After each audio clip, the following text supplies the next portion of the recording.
What if I told you that Ichigo's friends not only had the potential to exceed the power limit of a standard captain, but might have been able to contend with Commander Yamamoto or even base Yhwach? The key factor in these rely on a number of hints that have been dropped by Kubo himself. Of course, there are story purpose to these characters having full power as well, as I believe they all represent one of the 4 essential lineages of the Bleach universe. Of all of them though, I think the one that's most important to start with is Chad. Now don't get me wrong, on the numerous characters that exist in Bleach, Chad still stands tall, but as the series would progress, his power and subsequent story relevance seemed to slowly drift to the back. This sucks because Chad is an awesome character that perfectly depicts friendship in Bleach. I also think that as you are about to see, his powers had much more room for growth. Now in terms of his power, Chad is a Fullbringer whose power is located in his skin. The first is Brazos de Racha de Gigante, which grants him extreme defensive abilities and the ability to launch an offensive punch blast with El Directo on his right arm. Later, he would then unlock Brazos de Escadera del Diablo and its ability La Muerte, a more powerful attack that crucifies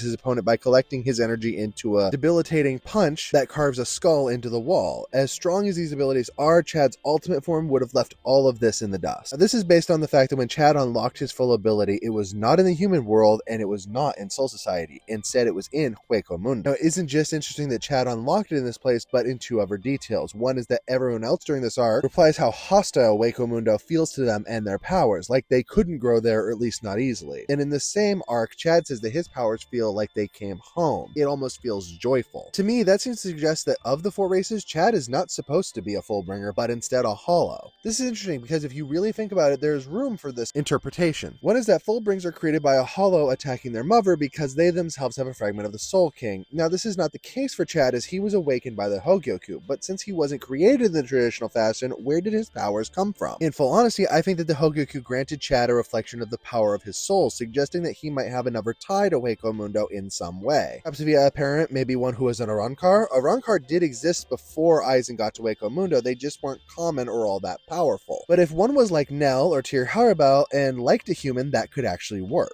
And there have been statements before in the past that Arrancar can actually have children. Chad even says that his power feels like that of a Hollow more than a Shinigami or a Quincy, and he gets stronger by defeating more and more opponents in the same way that a Hollow gets stronger by eating more and more souls and other Hollows. So if all this is true and Chad is half Hollow or a Hollow being, how does that put him on such a high level? Easy. He just needs to become a Vasto Lorde. Now, while that is incredibly difficult in Bleach, keep in mind that it's supposed to be one of the 5 main characters. So let's say that instead of topping out in Hueco Mundo arc, Chad continues to grow his strength by defeating more and greater Hollows, maybe even in Espada. We could also say that Chad being alive and being around Ichigo might very well develop those abilities even further. Now, if I'm correct about the hints and the Fury work that we've done so far, I think he might be possible for Chad to absorb the essence of an Arrancar that are defeated around him. This would be especially true after Ichigo flies off to go defeat Aizen. If we really think about it, it would let him absorb the energies of Noritora, Aranjero, Sailaporo, Zamari, and obviously most importantly, Yami. These characters all leave their physical forms behind even after they're defeated by other Soul Reapers, and there's a good chance that their Reishi and other abilities could still be absorbable by Chad. But to be fair, in this universe, it's even possible he might have absorbed even a couple of the lower ranking ones before he was ever defeated. It might even be possible that in this universe, Chad might land the final hit on the number 0 Espada, as even in the main canon, we don't see who actually did that. Just that Kenny and Byakuya were both fighting him at the same time. But then comes the question of what he's going to do with all of this energy and ability absorption, and I think the only way for him to get stronger is to basically unlock a resurrection style transformation. There is some room for this because Ichigo is not the only one that has one. Ginjao had one as well, but of course after absorbing all of this different energy and stuff from his ability, it's fair to say that he might be transforming into the new king of Hueco Mundo. But of course, even under the condition that he got this ability, it still wouldn't be complete though, because he would still have to master the second form transformation, which is Segunda Etapa.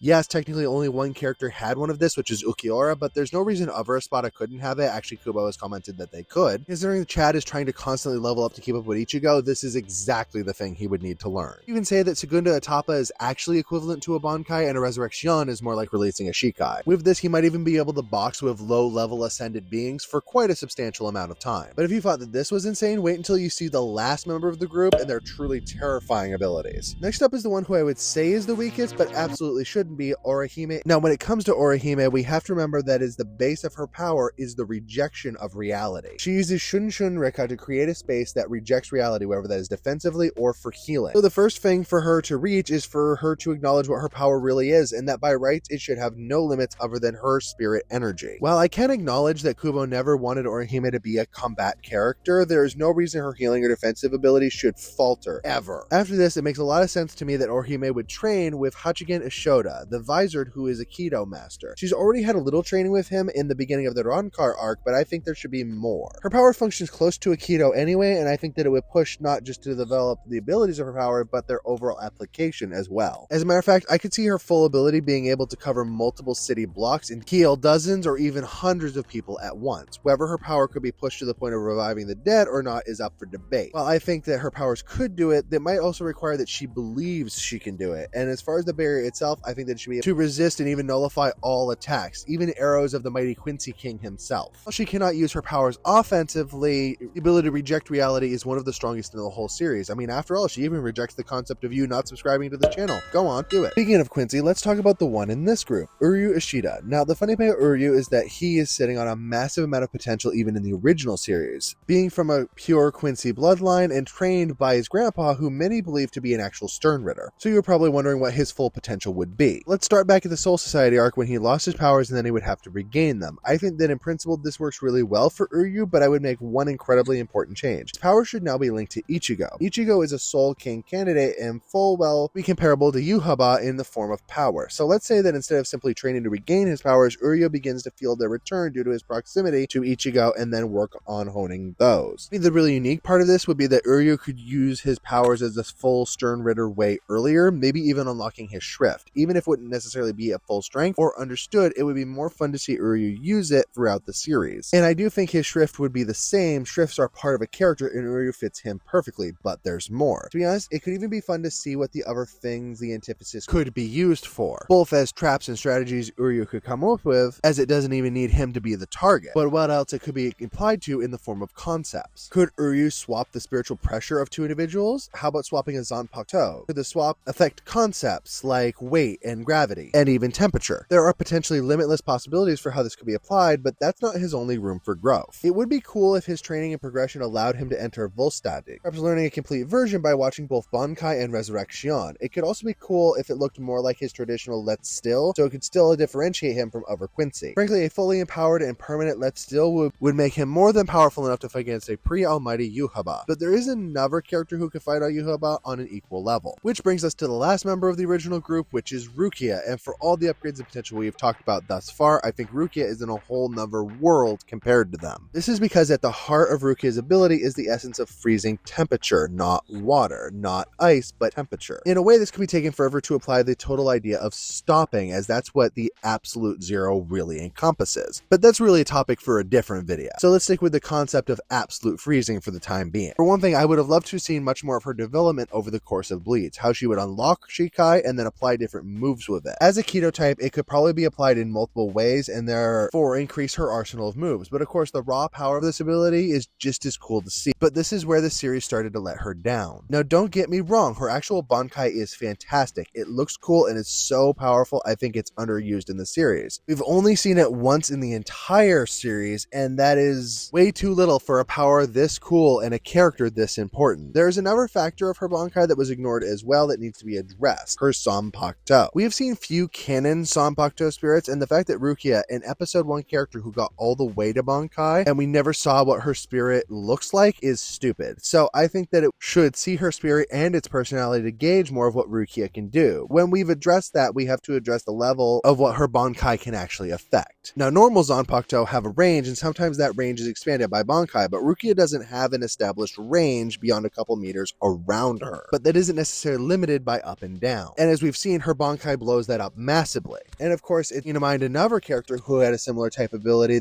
whose Bankai expanded the range of his abilities, and that was Captain Commander Yamamoto. I don't think that it is a far stretch to say that if Isshin Kurosaki's fire type correlates to Hitsugaya's ice type, then Rukia's could correlate to Yamamoto's. It actually has the same but opposite effect on temperature, affecting both the environment and the wielder in a similar way, and it's too dangerous if it's remained in for too long. But at the very least, it would have been nice to see the development of this power throughout the series. It's a strong sword ability, and her power was already strong, to the point she was able to actually beat an Espada, one of the few characters that went with Ichigo that could actually do so. And of course, she did this without help. I think that this should have been a jumping off point for her to get stronger. If she could perfect this form, then we could see the next Captain Commander of Bleach.